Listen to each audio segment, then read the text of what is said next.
안녕하세요 여러분, 반갑습니다. 라이프스타일 가이던스 키슬입니다.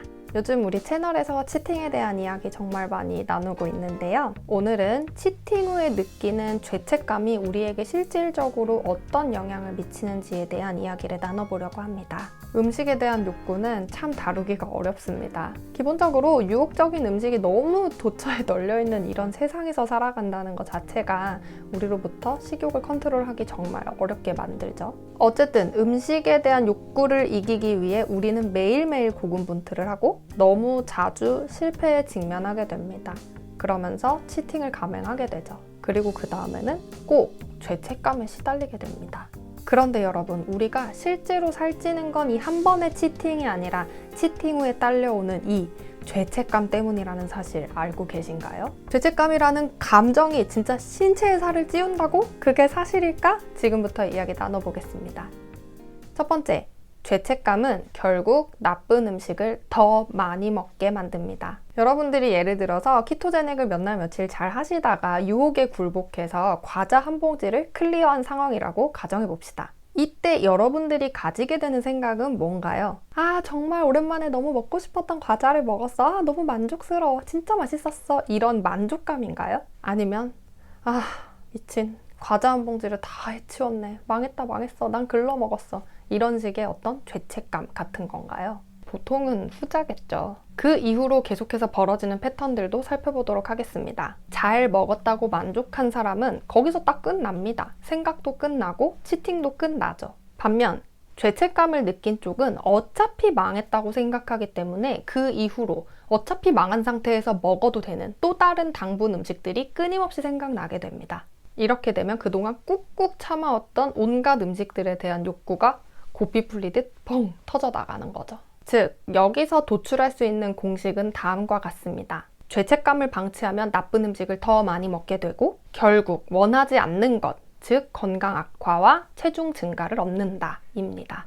두 번째, 죄책감은 이미 좋아진 것들을 절대 보지 못하게 만듭니다. 예전에 제가 라이브 방송을 통해 말씀드렸던 것처럼 긍정정서는 우리 삶을 좀 더 행복하고 건강하게 만들어주는데 아주 필수적인 요소입니다. 같은 사건을 보더라도 이미 좋아진 점 혹은 좋아질 가능성이 있는 점을 볼 수 있다면 거기서 느낀 만족감과 평온한 마음이 어려움을 헤쳐나가는데 큰 도움을 줍니다. 그러나 반대로 상황에 대한 부정적인 해석은 우리를 그 자리에서 정말 단 한 발자국도 나아가지 못하게 발목을 잡습니다. 특히나 이 죄책감이라는 친구는 정말 뭐랄까 늪과 같아서 앞으로 한 발짝 나아가려는 우리의 발목을 정말 세게 붙들어 맵니다.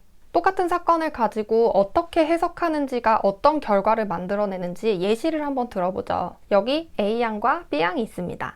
둘 다 저탄고지를 잘 하다가 치팅을 거하게 한 상태죠. A양은 미친 듯한 죄책감에 휩싸였습니다. 그래서 치팅을 한 상황을 이렇게 해석했어요. 아, 또 치팅해버렸네. 뒤룩뒤룩 살이나 찌겠지. 난 틀렸어.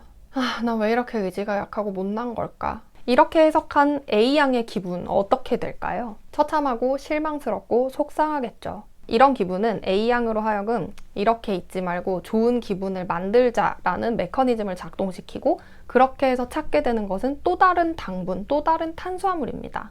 결국 죄책감을 가진 것이 파국적인 결과를 만드는 겁니다. 반면 B양도 처음에는 죄책감을 느꼈습니다. 아, 어떡하지? 이 많은 걸 다 먹어버렸네 하면서 말이죠. 그런데 이런 생각을 그냥 방치하면 늪에 빨려 들어가듯이 빨려간다는 걸 알고 있는 B양은 그렇기 때문에 생각을 수정합니다. 예정에 없던 치팅이긴 했지만 내가 옛날에 하던 어떤 식습관이랑 비교해본다면 지금 나는 월등히 적은 치팅을 하고 있어. 오늘 내가 먹은 음식들을 봐. 이걸 예전에는 진짜 매일같이 먹었던 것들이잖아? 게다가 예전 같았으면 여기서 끝나지 않고 배달 어플 켜서 이것도 시키고 저것도 시키고 해서 마구 폭식을 해버렸을걸? 똑같은 상황이지만 A양과 B양은 이렇게 서로 다른 해석을 내놨습니다. 그리고 이것에 대해서 더 이상 생각하지 않기로 하죠. 왜냐하면 생각하면 생각할수록 죄책감만 더 커질 뿐이니까요. 이렇게 행동한 B양의 기분은 어떨까요? 되게 좋진 않더라도 적어도 패배감이나 좌절감 같은 건 덜 느끼지 않을까요? 이렇듯 죄책감을 방치하면 내가 지금까지 노력한 것들과 좋아진 것들, 좋아질 수도 있는 상황들을 절대 보지 못하게 만들어버립니다. 그 결과 또 다른 치팅으로 우리를 인도하게 되어 있죠.